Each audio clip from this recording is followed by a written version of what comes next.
जी class अस्सलाम वालेकुम। मेरी आवाज़ अगर आ रही है तो काइंडली मुझे कंफर्म कर दें। Yes ma'am.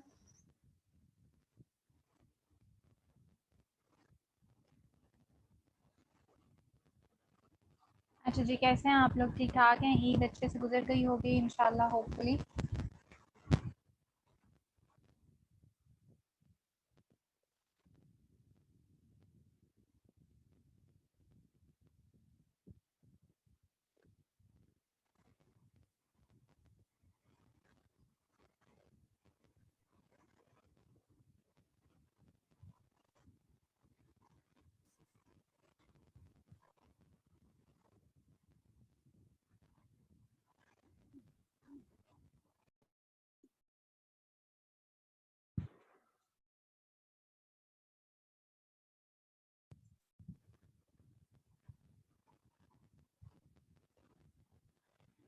अच्छा, तो बेटा जो हम पढ़ रहे थे वो कोई भूल भुला तो नहीं गए हो? वो कुछ याद है?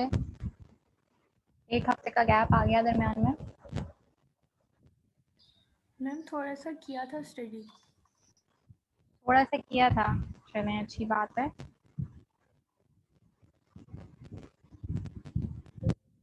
मैम आपसे पूछना था हमारे क्विज कब होगा और इस पे कितने लेक्चर्स होंगे? हाँ, ये बात हम करेंगे क्लास के एंड पे, ताकि उस टाइम मेजॉरिटी क्लास जो है वो ऑनलाइन हो, तो ताकि सबको जो है वो पता चल जाए, कोई किसी का मिस ना हो। ये मुझे आपने याद कराना है, बस रिमाइंड करा दीजिएगा। लेक्चर एंड होगा तो हमने इस चीज़ को डिस्कस करना है। आपका कोई ज़रूरी असेसमेंट प्लान था उसको हम डिस्कस करेंगे। Okay ma'am.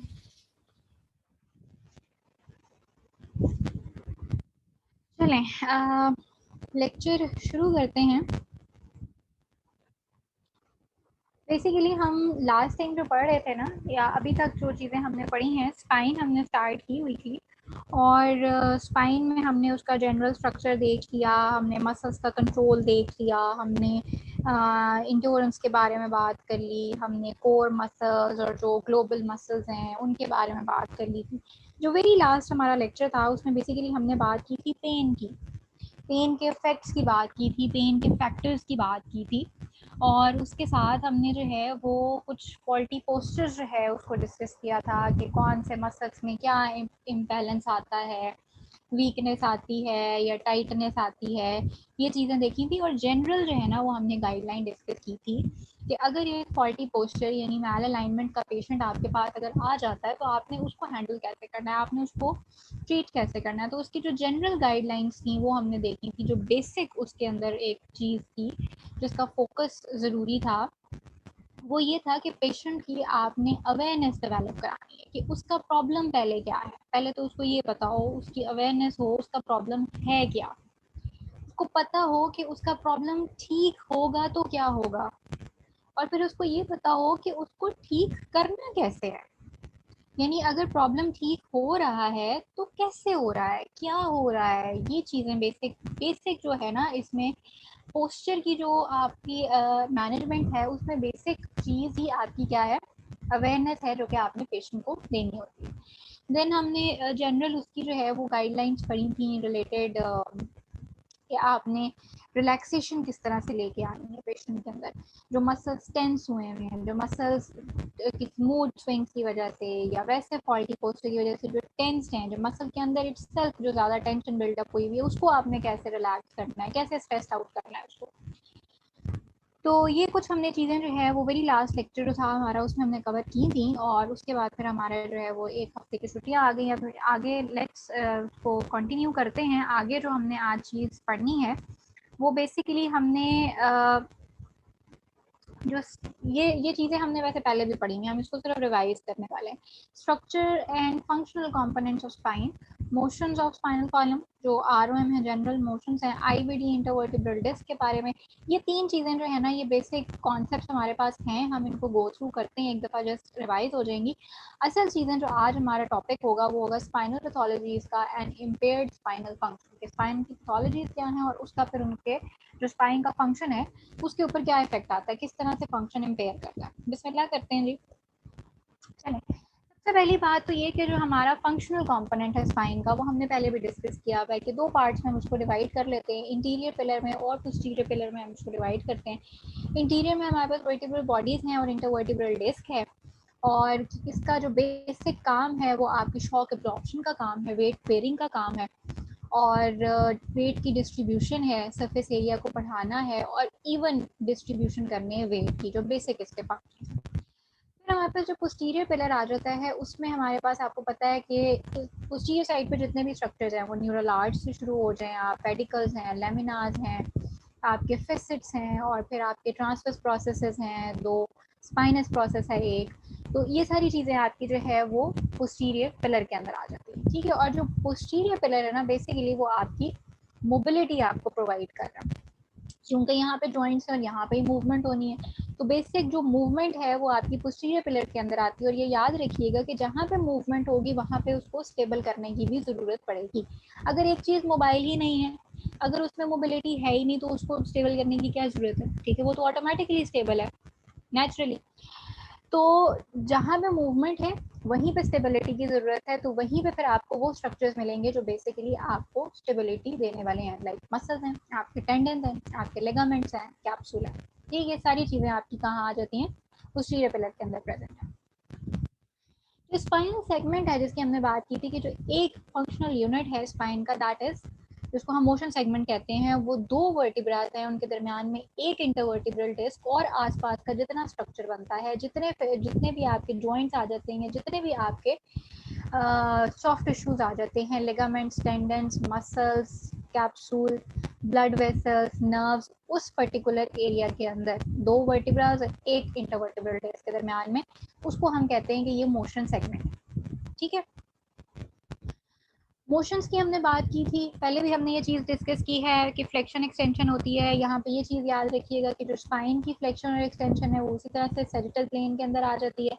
साइड बेंडिंग यहाँ पे ये है आपकी लैटरल बेंडिंग या लैटरल फ्लेक्शन जिसको हम बोलते हैं, वो आपकी आ जाएगी फ्रंटल प्लेन के अंदर। रोटेशन आपकी ट्रांसवर्स प्लेन के अंदर है।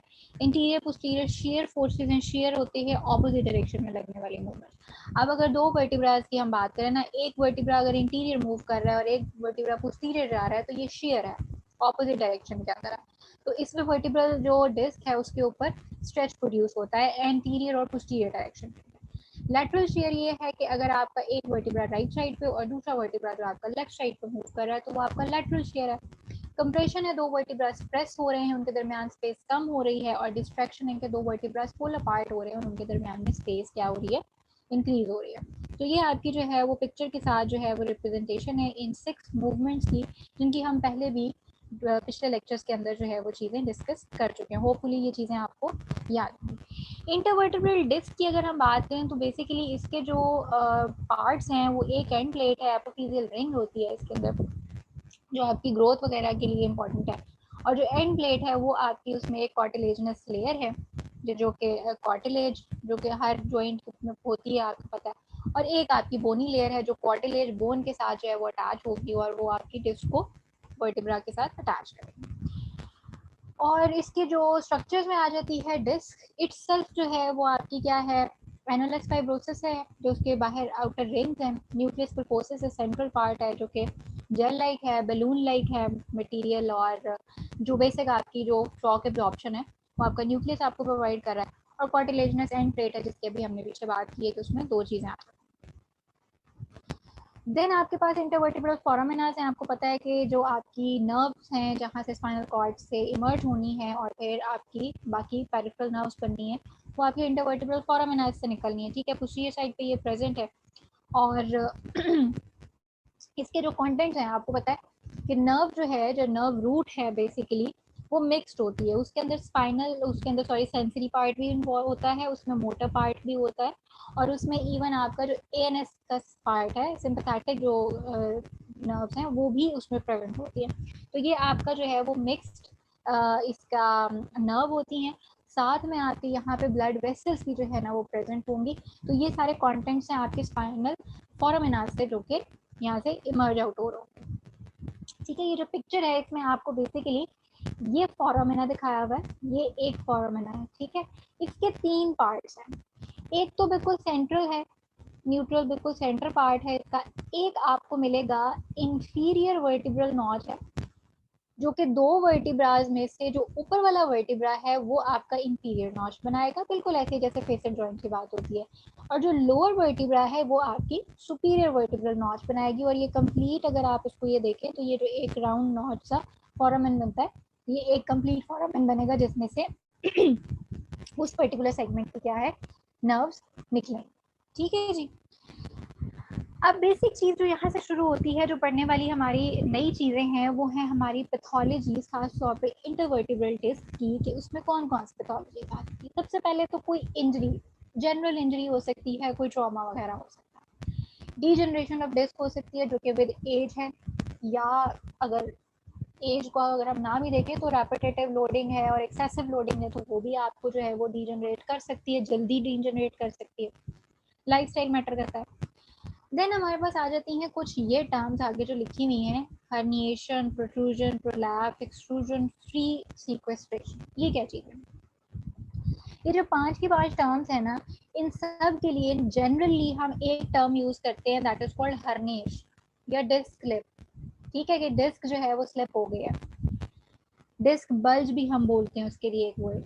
ये जनरल टर्म है, हर्निएशन जो है ना, ये एक जनरल टर्म है जो कि हम हर उस चीज के लिए यूज करते हैं कि डिस्क की इंटीग्रेशन या डिस्क की जो इंटेग्रिटी है वो किसी तरह से चेंज हुई है। जो उसका एक स्ट्रक्चर है, बाहर फाइबर्स हैं और अंदर जो है वो न्यूक्लियस है, अगर इसमें किसी किस्म का चेंज आया है किसी इंजरी की वजह से, किसी भी वजह से, तो न्यूक्लियस अपनी जगह से अगर हिल गया है, उसको हम कह देते हैं कि ये हर्निएशन। लेकिन ये जनरल टर्म है, इसको हम डिफरेंट इसकी स्टेजेस हैं कि भाई न्यूक्लियस अगर अपनी जगह से चेंज हुई है उसकी पोजीशन, तो कहाँ गया है, किस लेवल के ऊपर चला गया है, वो डिफरेंट स्टेजेस हैं और वो उन स्टेजेस के नाम जो है ना वो ये आगे लिखे हैं। ठीक है, इनकी वन बाय वन हम डेफिनेशन देख लेते हैं। तो हर्निएशन तो है जनरल टर्म। प्रोट्रूजन है, और अच्छा ये बात याद रखिएगा कि डिफरेंट जगहों पे आपको ये वाली जो टर्म्स है ना ये इंटरलिंक्ड मिलेंगी। ठीक है, आपस में ये मिलती जुलती टर्म्स हैं। किसी बुक में आपको कुछ तरह से इसका सीक्वेंस मिलेगा, कोई टर्म आपको, कोई बुक आपको कोई टर्म इसमें से एक्सक्लूड कर सकती है, किसी को कोई नाम दे सकती है। तो बहरहाल ये मिलती जुलती इंटरलिंक सी चीज है। बहरहाल प्रोट्रूजन हम उस वक्त कहते हैं कि जो हमारा न्यूक्लियस है वो होता तो डिस्क के अंदर ही है, लेकिन वो अपनी सेंट्रल पोजीशन लूज कर देता है। और इस तरह से लूज करता है कि जो सेंट्रल आपके फाइबर्स है ना वो उसको होल्ड नहीं कर पाते, लेकिन जो आउटर लेयर्स हैं एनुलस की वो स्टिल इंटैक्ट होती हैं, और आपका न्यूक्लियस जो है ना वो उसके अंदर कन्फाइंड ही होता है। और जो सपोर्टिंग लिगामेंट स्ट्रक्चर्स हैं वो भी उसको जो है वो अंदर ही कन्फाइन कर रहे होते हैं, वो बाहर नहीं निकलने देते। ये पहली स्टेज है, that is called protrusion. Prolapse किसको कहते हैं? जब आपका फ्रैंक रप्चर यानी कि जो एनालस है उसके अंदर रप्चर आ जाए, ठीक है, और आपका जो न्यूक्लियस है वो एनालस की बाउंड्री से बाहर निकल जाए। वर्टिब्रल के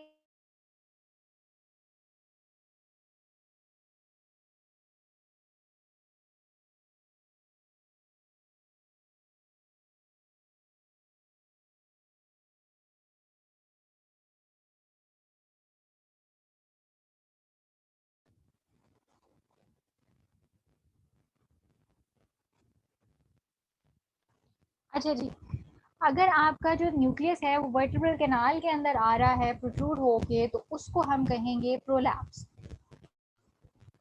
next stage is extrusion. Extrusion हम कहते हैं कि अगर आपका जो न्यूक्लियर मटेरियल है वो इतना ज़्यादा एक्सटेंड कर जाए कि वो आपके जो पोस्टीरियर लॉन्गिट्यूडनल लिगामेंट है उसके अबव और बिलो जो है वो स्पेसिस के अंदर आ जाए, मतलब लिगामेंट की बाउंड्री तक पहुंच जाए, उसको हम कहते हैं एक्सट्रूजन। एमआरआई पे जो है ना ये स्टेज डिटेक्टेबल होती है एक्सट्रूजन। लास्ट हमारे पास स्टेज होती है फ्री सीक्वेस्ट्रेशन। ये क्या है कि जो एक्सट्रूडेड न्यूक्लियस है has separated from the disc and moved away from the prolapse area, कि वो कंप्लीटली डिस्क से जो है ना वो अलग हो गया है और वो बिल्कुल अलग होके जो है वो कहीं निकल गया। ठीक है, जो आसपास का एरिया है उसमें निकल गया है, डिस्क का उसके साथ कोई ताल्लुक नहीं रह गया, दैट इज फ्री सीक्वेस्ट्रेशन। अब ये जो डायग्राम आपको दिखाई दी है ना, इसमें आपको 4 स्टेजेस तो यहाँ पे दिखाई नहीं है, पर यहाँ पे नाम थोड़े से जो है ना वो आपको डिफरेंट लगेंगे।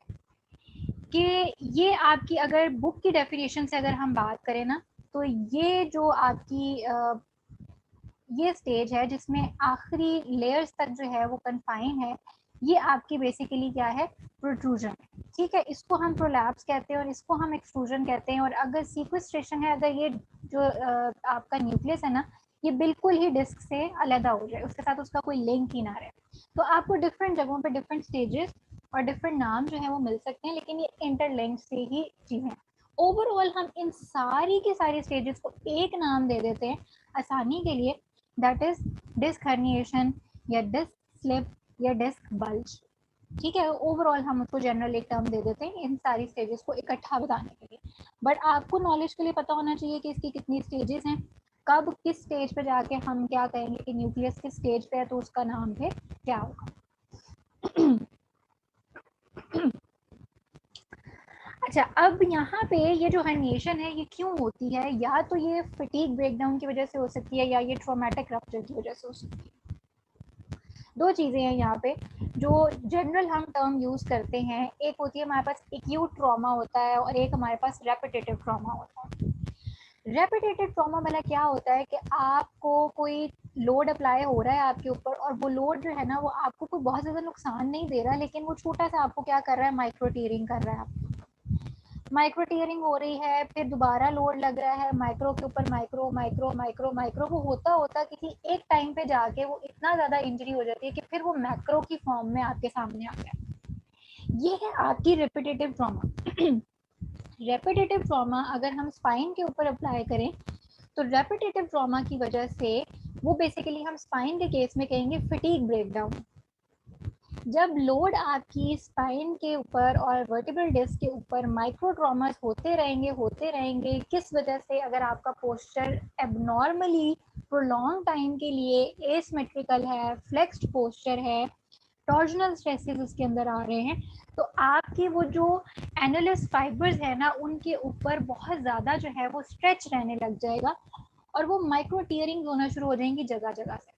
अब जब वो माइक्रो टीयरिंग्स होंगी, वो एक टाइम ऐसा आएगा कि सडन अगर कोई मूवमेंट ऐसी हो जाती है तो वो आपको क्या कर देगा कि उसमें फिशर्स जो है वो बन जाते हैं, रप्चरिंग हो जाती है, टीयर्स आ जाएंगे, और उन टीयर्स की वजह से वो जो न्यूक्लियस मटेरियल है ना वो अपनी जगह छोड़ देगा, उसकी इंटेग्रिटी डिस्टर्ब हो जाएगी और अल्टीमेट उसका रिजल्ट क्या निकलेगा, जो अभी हम बात कर रहे थे, हर्निएशन, जिसको हम बोल रहे हैं जनरल टर्म हर्निएशन। और वो विद स्टेजेस जो है वो होती होती आपकी फिर बढ़ती चली जाएगी। ठीक है,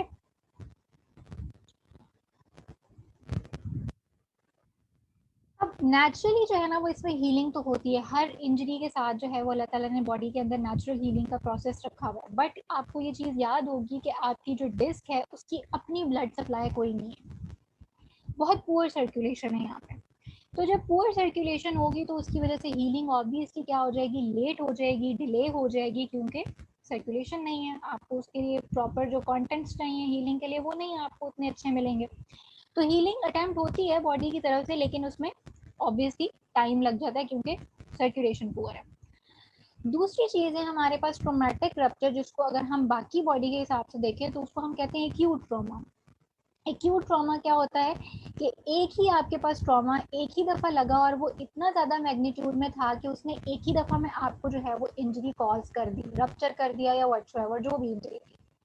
one single trauma high enough to produce that particular injury, उसको हम कहते हैं एक्यूट ट्रॉमा।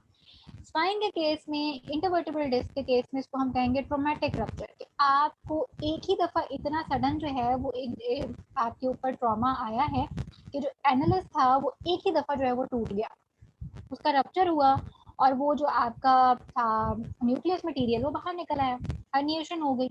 किन केसेस में होता है, हाइपरफ्लेक्शन इंजरीज में।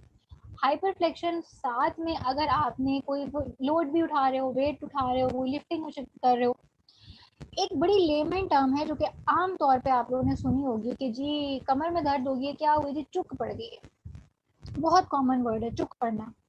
पूछो जी क्या हुआ था, क्या क्या किया था, क्या ऐसा हो गया, तो अक्सर औकात 98% आपको ये जवाब मिलेगा कि जी बस वो नीचे झुक के ना बस वो पानी की बाल्टी उठाई, वो जी फलां चीज़ उठाई थी, फलां बोझ उठाया था, फलां चीज़ उठाई थी।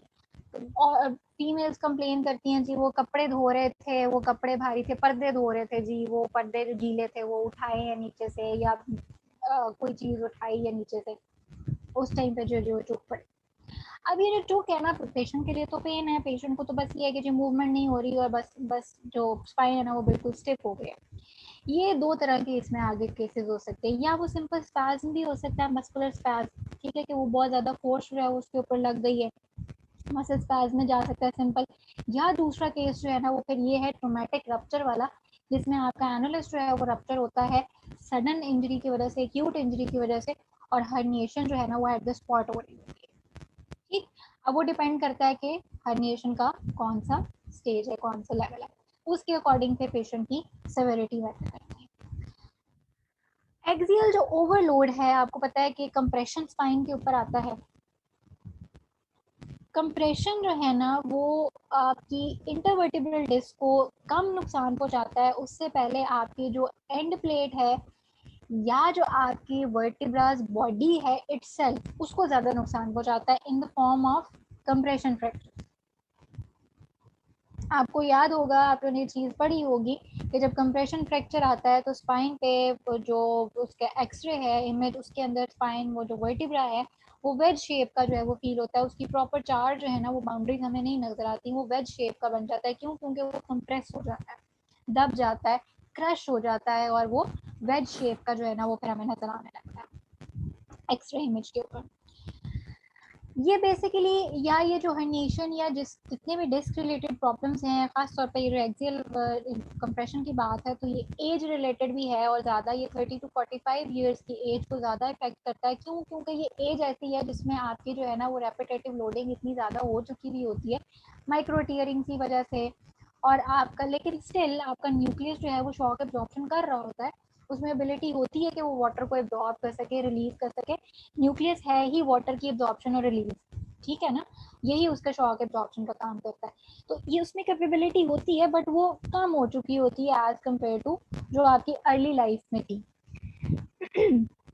फटीग की वजह से और टाइम और आपके फॉल्टी पोस्चर्स वगैरह की वजह से, रेपिटेटिव स्ट्रेसेस की वजह से ना ये चीज़ इस तरह की है कि आपके ये 30 to 45 एज जो है वो ज़्यादा अफेक्ट हो।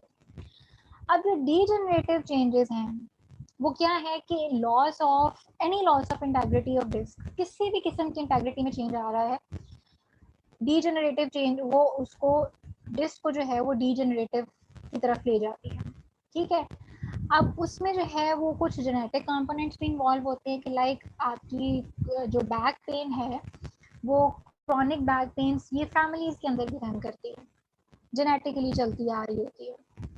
क्रॉनिक पेन्स होती हैं लोगों को, वो सीजनल भी होती है और वो कुछ का मैकेनिकल भी होती है उसकी रीजंस, लेकिन वो है आपकी, मतलब आपके सिस्टम के अंदर ये चीज़ है, आपकी स्पाइन के अंदर ये है कि आपकी स्पाइन वल्नरेबल है due to your genetic factors. तो वो कोई भी थोड़ी बहुत ऊंच नीच होती है तो आपकी क्रॉनिक पेन जो है वो एक्यूट बन के आपके सामने निकल आती है, और ये बड़ा कॉमन है। इवन मेरी अपनी फैमिली के अंदर जो है वो ये चीज़ बड़ी कॉमन है, जेनेटिकली जो है वो ये चलती आ रही है। प्रोग्रेसिव फाइब्रस चेंजेस जो हैं वो न्यूक्लियस में आना शुरू हो जाती हैं, जो आपके एनुलस है उसके जो रिंग्स हैं उनकी ऑर्गेनाइजेशन खराब होना शुरू हो जाती है। ठीक है, यही इंटेग्रिटी है ना, यही खराब हो रही है। वाटर की जो एब्जॉर्प्शन और रिलीज का जो उसकी एबिलिटी है वो ख़त्म हो रही होती है, कम हो रही होती है। न्यूक्लियस का साइज इटसेल्फ जो है वो डिक्रीज कर रहा होता है, और एक्यूट डिस्क प्रोट्रूजन अल्टीमेट उसका रिजल्ट क्या है कि वो प्रोट्रूजन या हर्निएशन की तरफ निकल जाती है। अब इफेक्ट ऑन स्पाइनल सेगमेंट, अब इस सब का स्पाइनल सेगमेंट के ऊपर क्या इफेक्ट आएगा, क्योंकि स्पाइनल सेगमेंट तो वो है ना जो कि आपका फंक्शनल यूनिट है। तो फंक्शन का मतलब ये है कि फंक्शन तो फिर डिस्टर्ब होगा। अब फंक्शन किस तरह से डिस्टर्ब होगा वो दोनों केसेस में हो सकता है। अगर तो आपकी मोबिलिटी इंक्रीज कर रही है किसी वजह से, ठीक है, मोबिलिटी इंक्रीज कर रही है तो स्टेबिलिटी डिस्टर्ब हो जाएगी। अगर आपकी मोबिलिटी रिड्यूस हो रही है तो वो आपको हाइपोमोबाइल कर देगा, ठीक है, मोबिलिटी आपकी रिड्यूस हो जाएगी। लेकिन बहरहाल इसका इफेक्ट क्या आएगा, आपकी स्पाइनल सेगमेंट के ऊपर, मोशन सेगमेंट के ऊपर आएगा, मूवमेंट के ऊपर फर्क आएगा, और उसका अल्टीमेट रिजल्ट क्या है कि आपकी जो फोर्स की डिस्ट्रीब्यूशन है ना थ्रू आउट द सेगमेंट वो ऑल्टर कर जाएगी। एक नॉर्मल जो फोर्स आपको जिस तरह से डिस्ट्रीब्यूट होनी थी और जिस एरिया पे जितनी फोर्स लगनी थी, जिसने इंजरी कॉज नहीं करनी है आपको, वो चेंज हो जाएगी। जब चेंज आएगा दैट मीन्स कि you are vulnerable to injury. अब ये जो डिस्क की जो पैथोलॉजी थी, अब उससे रिलेटेड कुछ और चीजें हैं जो कि अब हम देख लेते हैं, लाइक टिश्यू फ्लूइड स्टेसिस। क्या होता है अभी आगे देखते हैं। डिस्कोजेनिक पेन, पेन अपनी जगह चेंज करती रहती है, ठीक है, उसकी जो सोर्स है वो चेंज होता रहता है। स्वेलिंग फ्रॉम इन्फ्लेमेशन, स्वेलिंग आपको पता है इन्फ्लेमेशन की वजह से अगर है तो उसकी इटसेल्फ भी पेन होती है। एडिमा है वो आपको पेन कॉज कर रहा होता है, वो आपकी मोबिलिटी को थोड़ा बहुत डिस्टर्ब कर रहा होता है, ठीक है। और ये किस वजह से हो सकता है? प्रोलॉन्ग फ्लेक्शन पोस्चर्स, अगेन वही बात, फॉल्टी पोस्चर्स आपके, रेपिटेटिव आपके माइक्रो ट्रॉमास हैं और आपके ट्रोमेटिक इंजरीज हैं, फ्लेक्शन इंजरीज, ये आपको कॉज कर सकते हैं। अब टिश्यू फ्लूइड स्टेसिस क्या होता है, इसको जरा समझ लीजिएगा। जब आप कोई ऐसा फ्लेक्स्ड पोस्चर, ठीक है, abnormal posture, flexed posture, asymmetrical posture आप बहुत ज़्यादा टाइम के लिए अटेन करके रखते हैं, तो क्या होता है कि आपके जितने स्ट्रक्चर्स हैं ना उन सब के ऊपर इफेक्ट आता है। आपकी डिस्क के ऊपर भी आएगा, आपके फेसिक जॉइंट्स के ऊपर भी आएगा, आपके लिगामेंट्स के ऊपर भी लोड आएगा। सब जो है ना वो उस जिसको कहते हैं ना कि एबनॉर्मल लोड को बियर कर रहे हैं। आपके इंट्राडिस्कल जो प्रेशर है वो इंक्रीज होना शुरू हो जाते हैं। आपके जो कार्टिलेज है फेसिक जॉइंट्स की, उनके ऊपर कंप्रेशन बढ़ जाता है। आपको पता है कि अगर आप फ्लेक्शन पोस्चर के अंदर होते हैं तो आपका जो ऑपोजिट साइड है यानी पोस्टीरियर साइड है, आपके जितने स्ट्रक्चर्स हैं वो टेंशन के अंदर रहते हैं, टाइट रहते हैं, स्ट्रेच जब रहते हैं। उसमें आपका पोस्टीरियर लॉन्गिट्यूडनल लिगामेंट भी आ जाता है। आपके जो एनुलस फाइब्रोसिस है उसके पोस्टीरियर फाइबर्स भी आ जाते हैं, रिंग्स आ जाएंगे। ये सब के सब क्या है, आपके लोड को बियर कर रहे हैं किसी ना किसी तरह से, ठीक है। अब फ्लूइड की ट्रांसफर भी चेंज होगी। फ्लूइड उस तरफ ज्यादा मूव करेगा जहाँ पे आपको शॉक एब्जॉर्प्शन की ज्यादा जरूरत है, जहाँ पे कंप्रेशन ज्यादा है, जहाँ पे बेंडिंग ज्यादा है। अच्छा ठीक है, फ्लूइड वहां पे ट्रांसफर हो गया। अब जैसे ही आप सडनली अपना पोस्चर चेंज करते हैं, सडनली आप एक्सटेंशन मूवमेंट के अंदर जाते हैं after prolong abnormal flexed posture, ठीक है, तो क्या होगा कि जितनी जल्दी आपने मूवमेंट की है आपका वो जो फ्लूइड था ना वो उतनी जल्दी रीडिस्ट्रीब्यूट नहीं होता। अब जब एक्सटेंशन के टाइम पे जहाँ पे आपको शॉक एब्जॉर्प्शन की जरूरत थी, फ्लूइड वहां पे नहीं रीडिस्ट्रीब्यूट हुआ स्टेसिस की वजह से, फ्लूइड के रुकने की वजह से, क्योंकि आपका पोस्चर पहले काफी देर से खराब था। एट दैट टाइम जब फ्लूइड रीडिस्ट्रीब्यूट नहीं हुआ स्टेसिस की वजह से, तो वो क्या होगा कि आपको वहां पे उस पर्टिकुलर एरिया में जहाँ पे आपको फ्लूइड चाहिए था और उसको नहीं था, आपको वहां पे इंजरी हो सकती है और वहां पे आपकी इन्फ्लेमेशन हो सकती है। कोई ना कोई एलिमेंट रप्चर हो सकता है, वहां पे इन्फ्लेमेशन हो सकती है, स्वेलिंग होगी, एडिमा बनेगा, उसकी अपनी इटसेल्फ पेन होगी। जो स्ट्रक्चर रप्चर होगा वो इटसेल्फ पेन करेगा, ठीक है। तो ये बेसिकली आपका फ्लूइड टिश्यू फ्लूइड स्टेसिस था कि जो फ्लूइड की रीडिस्ट्रीब्यूशन नहीं हो रही तो वो आपको इन्फ्लेमेशन की तरफ लेके जा सकता है, ठीक। अब इसके जो साइन सिम्टम्स आते हैं वो क्या है कि जो डिस्क है वो इनर्वेट तो होती है, आपको पता है उसकी इनर्वेशन है, मिक्स स्पाइनल नर्व से होती है, लेकिन इसका जो आउटर 1/3 एनालस है ना वो इनर्वेटेड है, सेंट्रल पार्ट इनर्वेटेड नहीं है। अब क्या होगा कि वो जो पर्टिकुलर एरिया आपका रप्चर हुआ है या जो आपके एनालस के रिंग्स जो है वो रप्चर हुए हैं, उसकी पेन जो है ना वो अराइज करेगी, स्वोलन हो जाएगा वो एरिया। जो पेन सेंसिटिव स्ट्रक्चर्स हैं आउटर रिंग वो आपको जाहिर सी बात है पेन के सिग्नल देना शुरू कर देंगे। फिर आपके फर्दर केमिकल्स यहाँ पे रिलीज होना शुरू हो जाते हैं जो लाइक प्रोस्टाग्लैंडिन्स हैं, जो कि आपकी बेसिकली पेन कॉज करने वाले एलिमेंट्स हैं, वो जो रिलीज होते हैं वो आपको पेन करते हैं। तो मेजर एक साइन एंड सिम्टम में क्या आ जाता है कि पेशेंट को पेन फील होता है। क्यों हो रहा है उसकी रीजन आपको समझ आ गई होगी। न्यूरोलॉजिकल साइंस जो हैं वो इसके अंदर आना शुरू हो जाते हैं। अब वो न्यूरोलॉजिकल साइंस क्या है कि आपकी जो स्पाइनल कॉर्ड है और नर्व रूट्स हैं उनके ऊपर प्रेशर पड़ रहा है, तो वो आपके साइन एंड सिम्टम्स आपको न्यूरोलॉजिकल देंगे। अब न्यूरोलॉजिकल जितने भी साइन एंड सिम्टम्स होते हैं बॉडी के अंदर, वो दो तरह के होते हैं। कुछ को हम कहते हैं ट्रू साइंस कहते हैं, और कुछ को हम कहते हैं फॉल्स साइंस। फॉल्स साइंस का मतलब ये नहीं है कि वो है ही नहीं, कुछ ट्रू हैं और कुछ उससे मिलते जुलते हैं, रिलेटेड हैं, बट नॉट ट्रू। अब वो क्या है? ट्रू साइंस हैं, अगर आपके स्पाइनल कॉर्ड या नर्व रूट्स इंजर हो रही हैं, उनके ऊपर डायरेक्ट कंप्रेशन आ रहा है या इंजरी हो रही है, प्रेशर पड़ रहा है, तो उससे जो ट्रू साइंस आएंगे वो क्या होंगे कि या तो आपको मोटर वीकनेस हो जाएगी, या एक आपका मोटर फंक्शन लॉस हो रहा है, उसमें कमी बेशी आ रही है, या आपके जो सेंसरी डर्माटोमल पैटर्न्स हैं, डर्माटोमल जो सप्लाईज हैं, उनके अंदर चेंज आ रहा है, सेंसेशंस जा रही हैं, या आपका मोटर फंक्शन जा रहा है। ये दो चीजें हैं जो कि ट्रू न्यूरोलॉजिकल साइंस है। बाकी जितने साइंस होते हैं कि लाइक पेन रेडिएट कर रही है, या आपकी जो एसएलआर है वो कम हो गई है, आपके रिफ्लेक्सेस जो हैं वो डीप टेंडन रिफ्लेक्सेस कम हो गए हैं, डिप्रेस हो गए हैं, आपके किसी मसल की एक्टिविटी बढ़ गई है, कम हो गई है, ये सारी चीज़ें आपकी नर्वस सिस्टम के हैं साइंस, लेकिन इनको हम ट्रू न्यूरोलॉजिकल साइंस नहीं कहेंगे, ये उससे मिलते जुलते रिलेटेड चीज़ें हैं, इसलिए हम इनको कहते हैं कि ये फॉल्स साइंस है।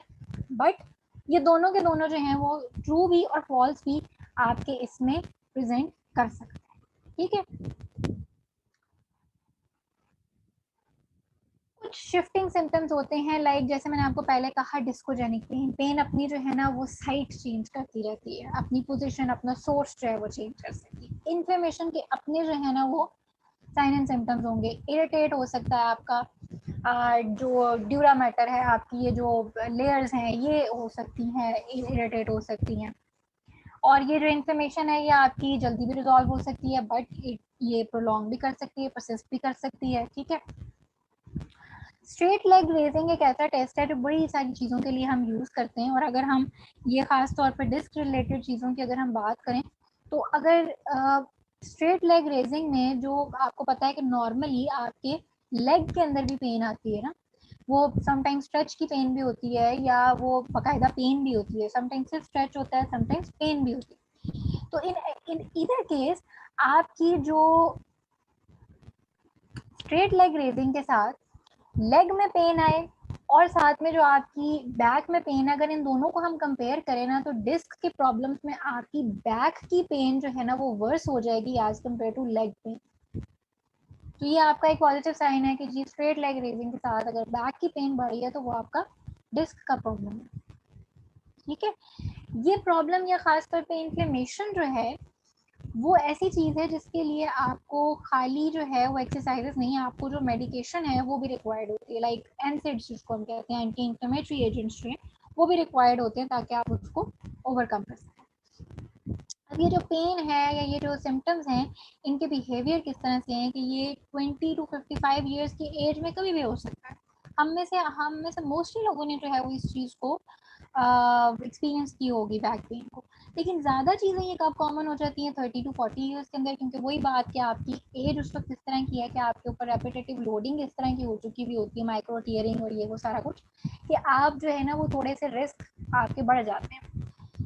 तो ट्रॉमा जो है वो एसोसिएटेड, जैसे पहले आपको बताया, बेंडिंग फ्लेक्शन पोस्चर्स के साथ बड़ा कॉमन है, बेंडिंग के साथ लिफ्टिंग, और attempt to stand up after having been in a prolong recumbent sitting और फॉरवर्ड बेंड पोस्चर, कि बहुत देर के लिए जब आप प्रोलॉन्ग फॉल्टी पोस्चर में रहते हैं, उस वक्त जब आप उसको वापस अपनी पोजीशन में जाते हैं, स्टैंड करने की कोशिश करते हैं, स्टैंड अप करने की, तो उस टाइम पे आपके जो है ना वो प्रॉब्लम्स निकल सकते हैं। A prolonged flexed spinal position as in a forward head posture may lead to or exacerbate symptoms from a protrusion. ठीक है, अब cervical spine की बात करें, उसमें भी सेम इसी तरह से बात है। पेन का बिहेवियर कुछ इस तरह से है कि पेन जो है ना, खास तौर पे ये जो डिस्क प्रोट्रूजन और उसके से रिलेटेड जो पेन्स हैं, उसमें पेशेंट ज़्यादा उस वक्त पेन फील करता है जब वो इनएक्टिव है। इनएक्टिविटी से जो है ना वो पेन बढ़ता है as compare to movement. Movement होती है ना, तो मूवमेंट के साथ आपकी वो जो न्यूक्लियस है ना उसकी पोजीशन समहाउ चेंज होती रहती है, तो वो आपकी पेन को ना कुछ रिलीव करता रहता है। अगर आप एक ही पोजीशन के अंदर पड़े हुए हैं तो वो जो डिस्क और वो जो प्रोट्रूजन होनी है वो बढ़ती चली जाएगी, क्योंकि अब न्यूक्लियस का तो काम ही यही है कि वो मूवमेंट के साथ मूव करता है, उसकी पोजीशन चेंज होती है। अगर आप उसको एक जगह पे छोड़ देंगे तो वो वहीं का वहीं रहेगा और वो पेन बढ़ती चली जाएगी। इसीलिए रात के बाद जब आप सुबह उठते हैं या सिटिंग के बाद आप जब खड़े होने की कोशिश करते हैं या ज़्यादा देर बैठते हैं, इनएक्टिव पोस्चर रहता है, उस वक्त आपकी पेन जो है ना वो बढ़ रही होती है। अच्छा जी, आपने माइक्स बेटा ऑफ रखिएगा, कॉल इससे जो है ना वो थोड़ी सी डिस्टरबेंस क्रिएट होती है। चलें, अगर किसी की वीडियो ऑन है तो बेटा वो भी ऑफ कर दें, ठीक है। अब इसमें पेन क्या है जनाब, एग्रीवेट करती है with sitting, forward bending, coughing. Coughing से आपको पता है इंट्रा एब्डोमिनल प्रेशर बढ़ेगा, जब प्रेशर बढ़ेगा तो वो आपकी पेन को बढ़ा सकता है, प्रोट्रूजन को क्या कर सकता है, बढ़ा सकता है। अच्छा जी, इसके अलावा पेशेंट जो है ना वो वॉकिंग में बेहतर फील करता है। अगेन वही बात कि जब मूवमेंट होगी, न्यूक्लियस की जगह चेंज होगी तो वो बेहतर फील करेगा। लेकिन ये भी उस केस में है कि अगर बल्ज जो है ना वो बहुत ज़्यादा लार्ज नहीं है, लाइक वो फ्री सीक्वेस्ट्रेशन वाली अगर बात है तो उसके अंदर वॉकिंग में कोई फ़ायदा नहीं होने लगा, ठीक है। अब एक्यूट पेन जो है वो किस किस्म की होगी कि पेन जो है वो हमेशा प्रेजेंट रहती है लेकिन इंटेंसिटी में वेरी कर सकती है। लंबर स्पाइन के अंदर जो है वो ये आपका लंबोसेक्रल और बटक का रीजन और साथ में लेग, थाई ये भी इन्वॉल्व हो सकती हैं। और सर्वाइकल स्पाइन की अगर हम बात करें तो ये जो मिड स्कैपुलर रीजन है और शोल्डर्स ये आपके प्रॉब्लमेटिक हो जाते हैं, सिम्टोमेटिक हो जाते हैं। नर्व रूट के जो प्रॉपर नर्व रूट के साइंस हैं, जो अभी हम बात कर रहे थे, ट्रू साइंस जो न्यूरोलॉजिकल हैं, वो तभी होंगे अगर आपकी प्रोट्रूजन इतनी प्रोग्रेस कर गई है कि वो आपकी नर्व रूट को इम्पेंज करे, उसको कंप्रेस करे। अदरवाइज अगर बल्ज नहीं है और वो इतना नहीं है कि आपकी नर्व रूट को कंप्रेस नहीं कर रहा तो आपको साइंस, ट्रू न्यूरोलॉजिकल साइंस नहीं आएंगे, ठीक है। फॉल्स में आ सकते हैं, पेन रेफर कर सकती है और कुछ प्रॉब्लम हो सकते हैं, लेकिन वो ट्रू साइंस नहीं होंगे। ये है आपका लंबर का जो एरिया है, लाइक इसमें आपका सिर्फ लो बैक भी हो सकता है, ठीक है। ये आपके जो ये जो पेल्विस के ब्लेड्स हैं ये अफेक्ट हो सकते हैं। बटक इन्वॉल्व हो सकता है, बटक के साथ थाई इन्वॉल्व हो सकती है, और all over the leg up to your big toe, जो एक बड़ी जनरल टर्म और बड़ी कॉमन सी प्रॉब्लम आपने सबने सुनी होगी, चार्टेक पेन, वो यही चीज़ है, ठीक है। लाइक अगर आपकी पेन जो है वो इतनी ज़्यादा उसमें शार्टेक नर्व इम्पेंज हो रही है तो वो फिर all over the nerve course जो है ना वो ट्रैवल करती है और फिर पेशेंट को वो सारा एरिया पेनफुल रहता है, सिम्टोमेटिक रहता है। लंबर स्पाइन के अंदर जो क्लिनिकल फाइंडिंग्स हैं वो आपको इस तरह की कुछ मिलेंगी कि पेशेंट जो है ना वो बैठने और ज़्यादा जो है ना वो प्रेफर करता है कि वो खड़ा रहे या वॉकिंग के अंदर रहे। रीज़न उसकी क्या है कि वॉकिंग से तो आपको चलो समझ आ गई कि जी न्यूक्लियस की पोजीशन चेंज होगी तो वो समहाउ उसको रिलीफ मिलेगा। अगर स्टैंडिंग है तो स्टैंडिंग भी तो स्टिल पोजीशन है, फिर क्यों? ये अभी मैं दूसरे तीसरे पॉइंट के अंदर आपको जो है ना एक्सप्लेन करती हूँ कि क्यों स्टैंडिंग में क्यों। अच्छा, इसमें जो है ना वो लैटरल शिफ्टिंग भी आती है। लैटरल शिफ्टिंग का क्या मतलब है, वो जो स्कोलियोसिस वाली चीज़ हम बात कहते हैं ना, स्कोलियोसिस बनना या स्पाइन का लैटरल शिफ्ट होना। देखो, एक तरफ से पोस्टरोलेटरल साइड से, लेट से राइट साइड से आपकी जो है ना वो डिस्क जो है वो प्रोट्रूड कर रही है, तो पेशेंट समटाइम्स क्या करते हैं, जिस तरफ प्रोट्रूजन होती है ना उस तरफ को बेंड करना अच्छा समझते हैं, रिलीफ मिलता है उनको। क्यों? जब वो इस तरफ को बेंड करेंगे तो वो जो प्रोट्रूडेड एरिया था उसके ऊपर कंप्रेशन आएगा, और ऑपोजिट साइड जब आपकी खुलेगी, ओपनिंग होगी, तो न्यूक्लियस को ओपनिंग वाली एरिया की तरफ जाने की जगह मिलेगी, स्पेस मिलेगी, और वो उस तरफ को मूव करेगा, और वो जो पर्टिकुलर एरिया जो बल्ज की वजह से आपको पेन कर रहा था वो रिड्यूस होता हुआ फील होगा। तो पेशेंट कोशिश करता है कि अपने आप को ना लैटरल शिफ्ट करके रखे ताकि किसी तरह से उसको रिलीफ मिले, लेकिन ये हर दफ़ा जो है ना ये चीज़ काम नहीं करती। वो समटाइम्स प्रॉब्लमेटिक भी हो जाती है कि आपको फिर लैटरल शिफ्ट को भी पहले ठीक करना पड़ता है, ठीक है, वो भी आगे मैं बात करती हूँ उसकी। फोर्थ पॉइंट में 2 वर्ड्स लिखे हुए हैं, पेरिफेरलाइजेशन एंड सेंट्रलाइजेशन। ये 2 वर्ड्स हैं, ये टर्म जरा अच्छे से समझ लेते हैं। पेरिफेरलाइजेशन उस चीज को कहते हैं कि कोई भी मूवमेंट या कोई भी टेस्ट परफॉर्म करने से अगर आपकी जो स्पाइन की पेन है, बैक पेन है, वो आपकी पेरिफ्रीज की तरफ रेडिएट करे, बढ़ जाए, पहले से ज्यादा हो जाए और वो पेरिफ्रीज की तरफ रेडिएट करना शुरू कर दे, तो उसको हम कहते हैं पेरिफेरलाइजेशन। ये पेन जो है वो पेरिफेरलाइज हो रही है। और सेंट्रलाइज हम उसको कहते हैं कि पेन अगर फैली हुई है ना, लाइक एक एरिया है लो बैक का एरिया, आपको जो है वो डिफ्यूज सी पेन आपको फील हो रही है, ऐसा कोई भी टेस्ट या ऐसी कोई भी मूवमेंट परफॉर्म करना जिससे आपकी वो फैली हुई पेन जो है वो इकट्ठी होके सेंटर की तरफ आ जाए और वो आपको कम होती हुई फील हो, पहले से आपको रिलीफ मिले, दैट इज कॉल्ड सेंट्रलाइजेशन।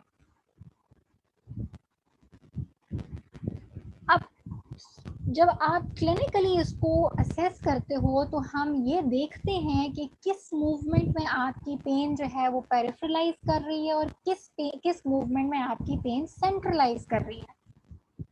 ये आपके टेस्ट होते हैं जो आपको बताते हैं कि हाँ ये प्रॉब्लम जो है वो इस वजह से अराइज हो रहा है। अब लंबर के केस में क्या होता है, खास तौर पे डिस्क के केस के अंदर, क्योंकि डिस्क आपकी पोस्टरोलैटरल साइड पे प्रोट्रूड करती है, सामने तो करती नहीं है। पोस्टरोलैटरल जब प्रोट्रूड करती है ना, तो आप जब फॉरवर्ड बेंडिंग में जाते हो, फ्लेक्शन में जाते हो, तो पोस्टीरियर साइड पे मजीद ओपनिंग होती है, न्यूक्लियस को मजीद बाहर निकलने की जगह मिल जाती है, वो मजीद बल्ज करता है और पेन बढ़ जाती है।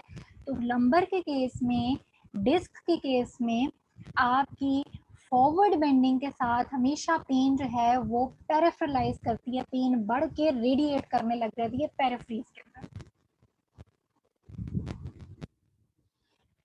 सेंट्रलाइजेशन का केस ऑपोजिट है। जब आप एक्सटेंशन प्रोड्यूस करते हो तो एक्सटेंशन में क्योंकि पीछे पोस्टीरियर साइड पे कंप्रेशन आता है और इंटीरियर साइड पे ओपनिंग होती है, न्यूक्लियस को फॉरवर्ड साइड पे मूव करने की जगह मिलती है और पीछे का जो बल्ज है वो कम होके क्या है, रिलीफ की तरफ जाता है। तो ऐसे केस में, एक्सटेंशन के केस में, जब आप एक्सटेंशन कराते हो तो पेशेंट का जो डिफ्यूज पेन है वो सेंट्रलाइज करता है और वो कम होता हुआ पेशेंट को फील होता है। तो डिस्क के केस में हमेशा आपकी एक्सटेंशन जो है ना वो आपके पेन को सेंट्रलाइज करती है। अब मैं वापस आ रही हूँ अपने पहले पॉइंट के ऊपर कि patient refer standing. Standing posture है आपका एक्सटेंशन का, सिटिंग पोस्चर है आपका फ्लेक्शन का। तो पेशेंट क्यों, अब आपको आइडिया हो गया होगा कि सिटिंग से ज़्यादा स्टैंडिंग को क्यों प्रेफर करता है, क्योंकि एक्सटेंशन के अंदर पेन सेंट्रलाइज करती है और पेशेंट को रिलीफ मिलता है। यहाँ पे एक छोटी सी बात और है कि अगर पेशेंट आपके पास लेटरल शिफ्ट का आया हुआ है, पेन की वजह से उसने अपने आप को लेटरली शिफ्ट किया हुआ है, तो पहले आपको उसका लेटरल शिफ्ट ठीक करना पड़ेगा, क्योंकि अगर आप लेटरल शिफ्ट के होते हुए जब आप पेशेंट को एक्सटेंशन कराते हो तो पेन उसका सेंट्रलाइज करने की बजाय पेरिफेरलाइज करता है एक्सटेंशन के केस के अंदर भी, क्योंकि ऑलरेडी उसके अंदर क्या है, लेटरल शिफ्टिंग है। तो ये चीज़ याद रखनी है आपने कि लेटरल शिफ्ट के साथ अगर आप एक्सटेंशन प्रोड्यूस करते हैं तो पेन सेंट्रलाइज नहीं करता, वो पेरिफेरलाइज करता है और उस केस के अंदर आपको पहले लेटरल शिफ्ट को करेक्ट करना पड़ता है, देन आप एक्सटेंशन पे जाओगे तो वो पेशेंट की पेन सेंट्रलाइज करेगी और पेशेंट बेहतर फील करेगा। इसी तरह से आपकी ये जो पैसिव एक्सटेंशन और फ्लेक्शन है ये प्रोड्यूस करती है symptoms less worse then in sitting, कि आप से इवन, क्योंकि सिटिंग फॉरवर्ड पोस्चर है, तो पैसिव फ्लेक्शन और पैसिव एक्सटेंशन ये आपकी लेस सिम्टम्स जो है वो प्रोड्यूस करती है। इसी तरह से जो आपका SLR टेस्ट अगर आप परफॉर्म करते हो, वो अगर आप 30 to 60 डिग्रीज के अंदर अगर आपको पेशेंट को पेन फील होती है तो हम इसको समझते हैं कि ये SLR की पेन जो है ये डिस्क की वजह से ओरिजिनेट हुई है। SLR टेस्ट ना बहुत सारी चीज़ों में इस्तेमाल होता है, ये याद रखिएगा आप लोग, बहुत सारे स्ट्रक्चर्स को जो है ना वो SLR टेस्ट चेक कर रहा होता है। उसको हम डिफ्रेंशिएट किस तरह करते हैं, वो हम डिग्रीज में डिफ्रेंशिएट करते हैं कि फलां से फलां डिग्री है पेन आ रही है, तो ये स्ट्रक्चर इन्वॉल्व है, यहाँ से यहाँ तक है तो ये प्रॉब्लम है, ये वाला स्ट्रक्चर जो है वो इन्वॉल्व है। तो डिस्क के अंदर जो पेन एसएलआर के साथ आती है वो 30 to 60 डिग्रीज के अंदर आएगी। इससे कम हो या इससे ज़्यादा हो तो उसको हम डिस्क की पेन नहीं कहेंगे, वो फिर और स्ट्रक्चर्स उसमें इन्वॉल्व हो जाते हैं, वो आगे फर्दर पढ़ेंगे कि उसमें कौन कौन से स्ट्रक्चर्स इन्वॉल्व हैं।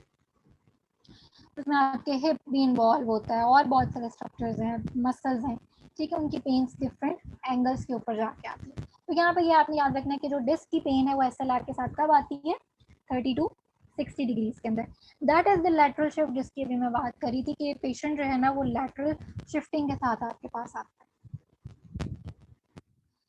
सर्वाइकल स्पाइन लंबर स्पाइन से फर्क नहीं है, उसमें भी वही चीज़ें हैं, 40 पोस्चर स्पाइन के अंदर यहाँ पे भी फॉरवर्ड हेड हो सकता है, हेड जो है वो रोटेटेड हो सकता है गार्डेड साइड पे ताकि उसको पेन जो है वो कम हो।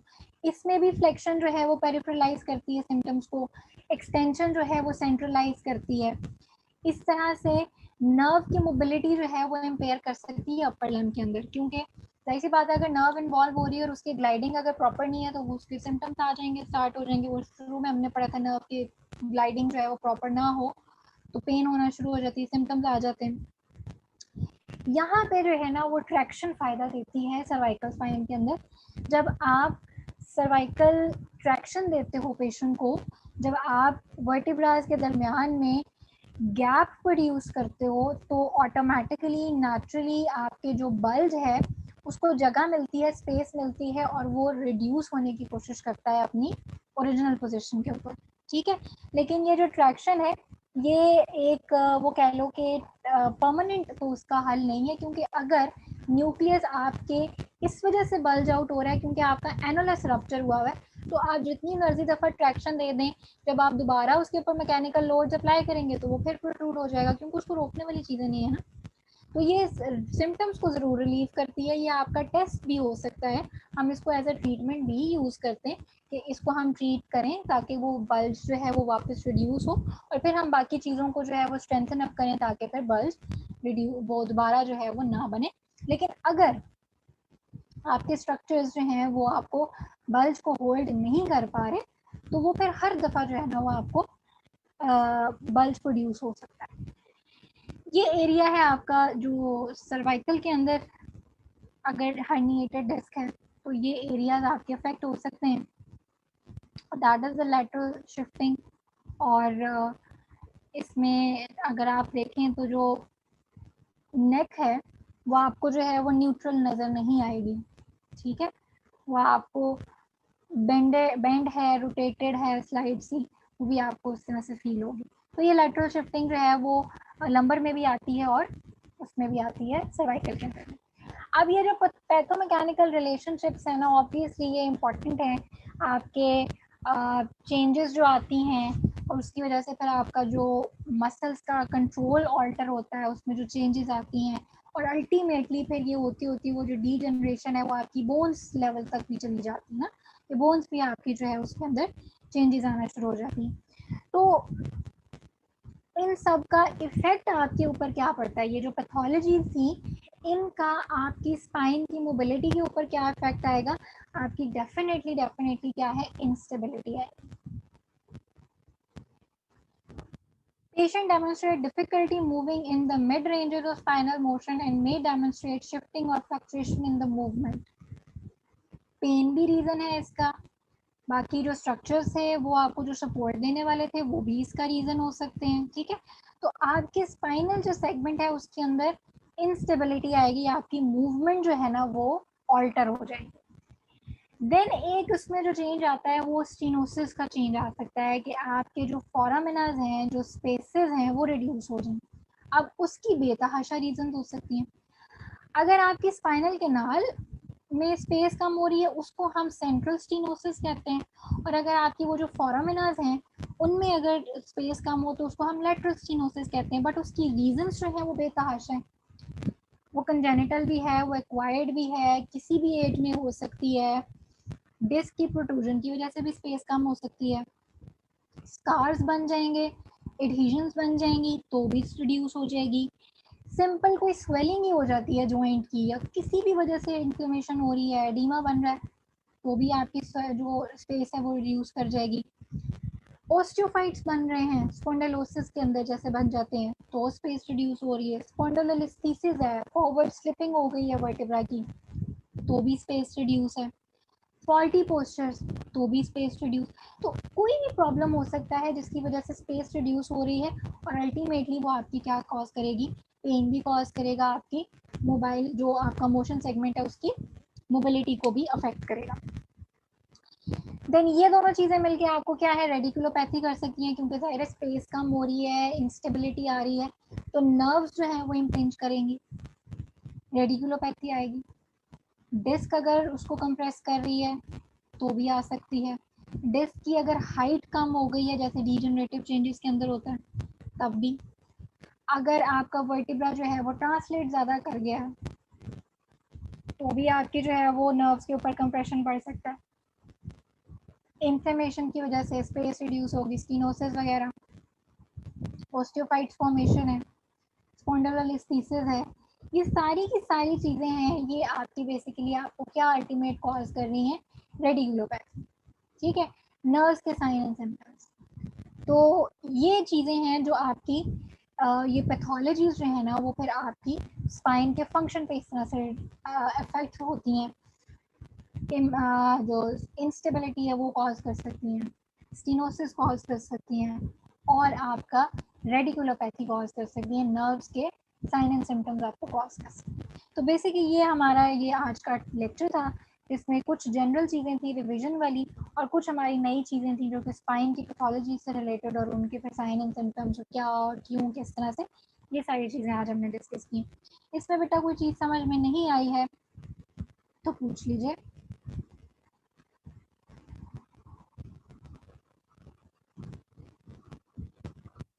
अगर किसी ने पहले कोई क्वेश्चन पूछा हुआ था चैट बॉक्स में, तो वो डिसकनेक्शन की वजह से जो है ना वो इस टाइम मेरे पास सामने नहीं आ रहा, तो वो अभी दोबारा पूछना है तो दोबारा पूछ ले।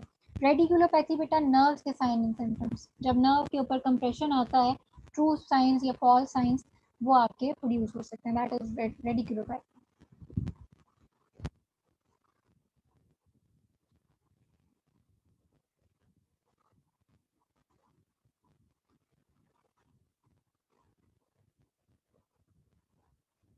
हर्निएशन के बारे में ही तो हम बात कर रहे थे बेटा, आज सारा लेक्चर ही हर्निएशन के ऊपर था।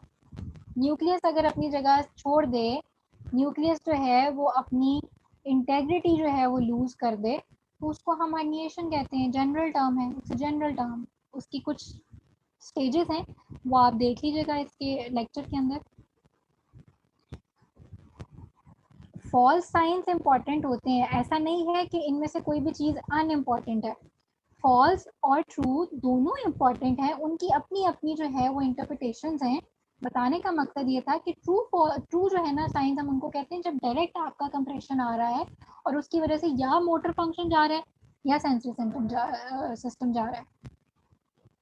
बाकी रिलेटेड है वो भी उतने ही इम्पोर्टेंट है जितने ट्रू सिम्टम्स हैं, अनइम्पॉर्टेंट वाली कोई बात नहीं है, वो भी आपको डायग्नोसिस में उतना ही हेल्प करते हैं।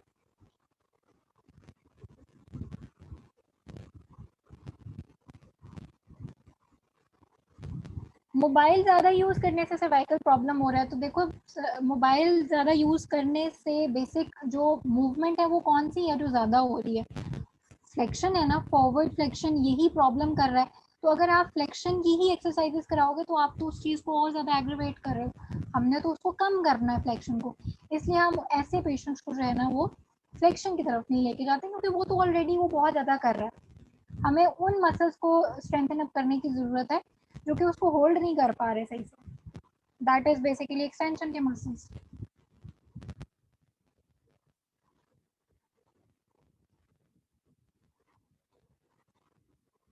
बिल्कुल बिल्कुल, डायग्नोसिस के लिए आप ट्रू साइंस और फॉल्स साइंस दोनों पूछते हैं, हर किसी की अपनी अपनी इंटरप्रिटेशन। ठीक है,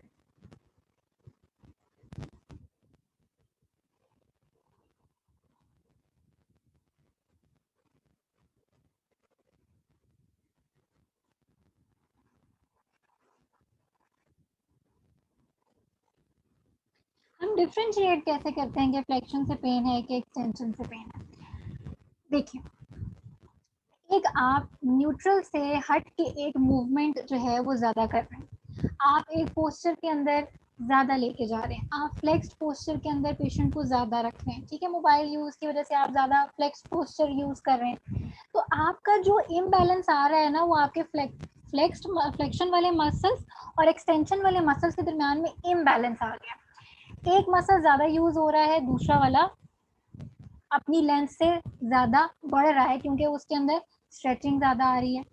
एक टाइटनेस की तरफ चला जाएगा, एक वीकनेस की तरफ चला जाएगा, तो बैलेंस तो खराब हो गया।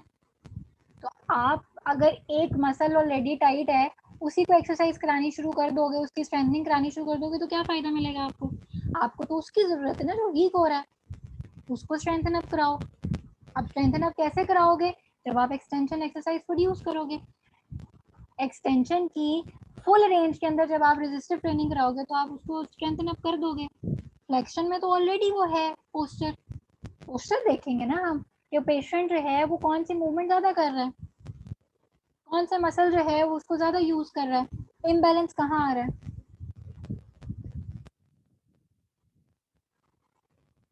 अच्छा जी, हाँ जी, क्विज का आपने अच्छी बात है मुझे रिमाइंड करा दिया है। पहले इस लेक्चर से रिलेटेड कोई और सवाल है तो पूछ लीजिए, अदरवाइज फिर मैं असेसमेंट प्लान की तरफ मूव करती हूँ।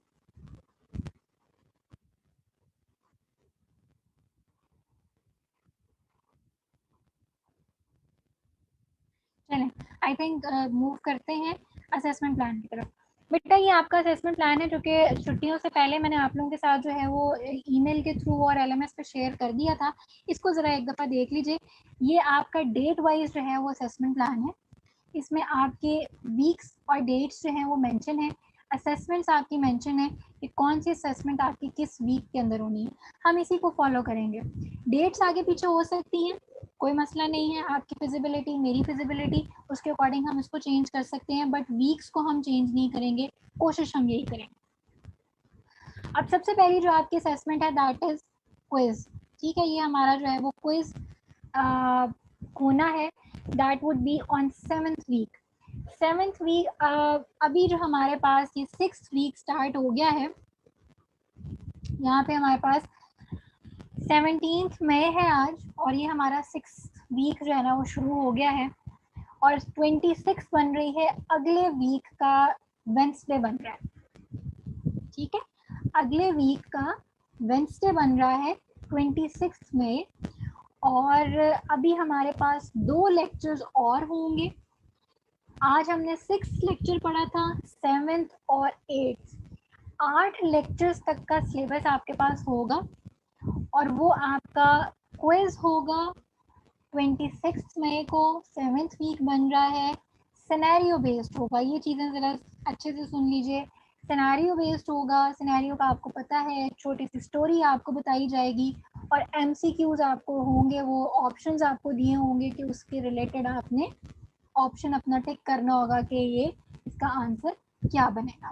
ठीक है, एलएमएस के ऊपर होगा आपका ये इंशाल्लाह, और इसका जो टाइम है ना वो हम शाम के टाइम का रखेंगे ताकि आप अपनी लेक्चर्स वगैरह लेके आ जाओ, और उस वक्त फिर आप शाम को आसानी से ऑनलाइन बैठ के उसको टेस्ट कर सको।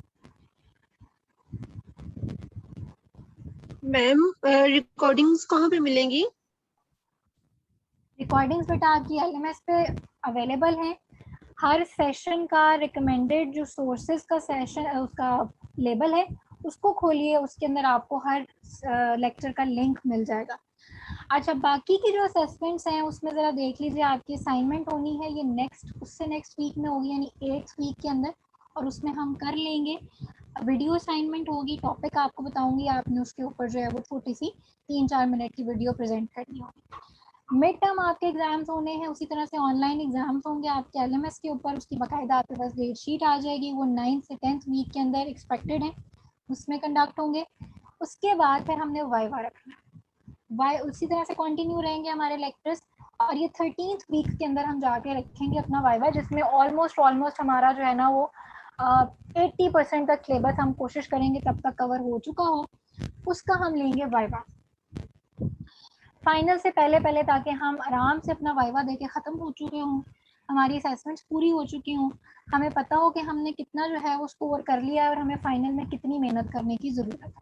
ठीक है, फाइनल आपके जो है ना वो फिर 18th to 19th वीक जो है ना इसमें एक्सपेक्टेड है, और वो खैर आपकी डेट शीट आ जाएगी, वो सारी की सारी बातें हो जाएंगी। जो दूसरी इंपॉर्टेंट चीज़ है वो है आपका प्रैक्टिकल वर्क।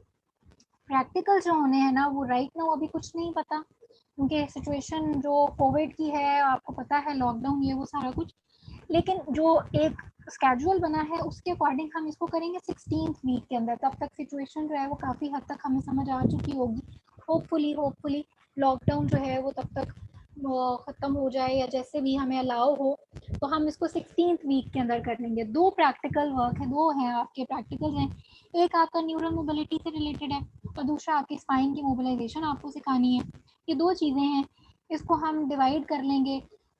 एक हफ्ते के अंदर हमारे पास 2 लेक्चर्स होते हैं ना, उसको हम डिवाइड कर लेंगे किसी तरह से। एक ही दफ़ा हो सकता है आपको आना पड़े अगर लॉकडाउन हुआ भी, तो बहरहाल उसको हम देख लेंगे, कोई अच्छा सा स्केड्यूल बना लेंगे, कोशिश करेंगे कि 16th वीक के अंदर जो है ना इसको ख़त्म कर दें। और उससे पहले हम कोशिश करेंगे कि हमारा सिलेबस भी ख़त्म हो चुका हुआ हो, अगर ना हुआ हुआ हो तो भी हम कोशिश करेंगे कि ये जो आपका फाइनल एग्ज़ाम्स है ना, इससे एटलीस्ट एक हफ़्ता पहले आपको फ्री कर दिया जाए। एटलीस्ट मेरी तरफ से आप लोग फ्री हो जाओगे, कोशिश मेरी यही होगी कि आपका सिलेबस जो है ना वो मैं टाइमली ख़त्म करा दूँ।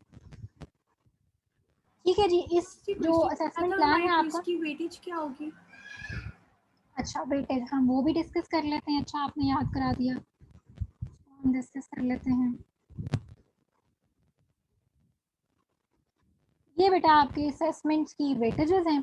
अच्छा ये दोनों डॉक्यूमेंट्स बेटा आपको मैंने ईमेल पे भी सेंड किए थे और मैंने आपको एलएमएस पे भी सेंड कर दिए थे, इसको काइंडली एक दफ़ा खोल के देख लीजिएगा। ठीक है, आपकी जो क्लास पार्टिसिपेशन है बेटा वो 5% है, और वो एट दी एंड में लगाऊंगी आपकी सारी ओवरऑल सेमेस्टर की परफॉर्मेंस को देखते हुए। उसमें आपकी अटेंडेंस भी आ जाएगी, उसमें आपकी इन्वॉल्वमेंट भी है, उसमें आपकी परफॉर्मेंसेस भी है जो कि आपकी डिफरेंट असेसमेंट्स के अंदर होगी।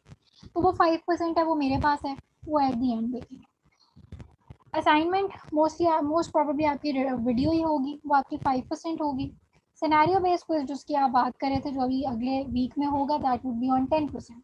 ठीक है, मिड टर्म आपका 20% है, वाइवा आपका 20% है, और फाइनल एग्जाम आपका 40% का है। ये आपकी जो है वो टोटल वेटेज है, इसके अकॉर्डिंग आपने अपने आप को लेके चलना है। मैम आप जो वाइवा हमसे लेंगे वो 20% वेटेज का है, तो उसमें सारा सिलेबस आएगा जो हम तब तक हमने पढ़ा होगा? हाँ जी, कोशिश यही करेंगे, ताकि वो इस वजह से रखेंगे ताकि फाइनल के लिए जो है ना वो आपकी तैयारी अच्छी हो जाए। थोड़ा सा रह जाएगा आपका चीज़ जो कि सिर्फ आपको फाइनल में पढ़नी पड़ेगी, बाकी आप वाइवा तक दे के आप उसको पढ़ चुके हुए हो। या हम देख लेंगे, अगर आप जो क्विज दे चुके हो उसका सिलेबस निकालना होगा तो वो निकाल देंगे, बाकी का कर लेंगे। वो अभी बड़ी दूर की बात है, 13th वीक पे जाके हम डिसाइड करेंगे। जैसे आप लोग कहोगे वैसे कर लेंगे, परेशान नहीं होना। थैंक यू आप मैम। लोगों की तैयारी करानी है, बर्डन नहीं डालना आप लोगों पे, आप लोगों को तैयारी करानी है ताकि आपका एग्ज़ाम अच्छा हो। तो जितना आसानी से आप कर सकोगे हम उतना रखें। Thank you ma'am. चलें ठीक है बेटा जी, इसके अलावा कोई और सवाल? अच्छा कितने एमसीक्यूज होंगे इसका मुझे अभी नहीं पता, क्योंकि मैंने अभी क्विज बनाया नहीं है। कितना टाइम अलाउड होगा ये भी मुझे नहीं पता। जब मैं क्विज बना लूँगी तो मैं इंटीमेट आपको कर दूँगी कि जी इतने सवाल होंगे और उसके लिए इतना आपके पास टाइम होगा। टाइम आपको मिल जाएगा, अच्छा टाइम मिल जाएगा सोचने के लिए, इंशाल्लाह वो उसमें मसला नहीं होगा। ठीक है जी, और कोई सवाल? हाँ जी, एमसीक्यूज होंगे बेटा, एमसीक्यूज होंगे।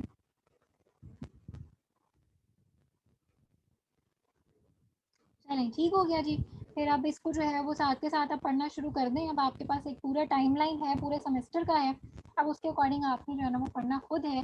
ये ना हो, ये ना कहें कल को कि जी अचानक एक असेसमेंट आ गई तो हमें टाइम नहीं मिला। अब इसको आपने खुद से मैनेज कर, ठीक है। चलें, अपना ख्याल रखिएगा, इंशाल्लाह नेक्स्ट लेक्चर में मिलते हैं, और इसको जो कोई प्रॉब्लम हो अगर लेक्चर में तो इंशाल्लाह नेक्स्ट टाइम उसको डिस्कस कर लेंगे।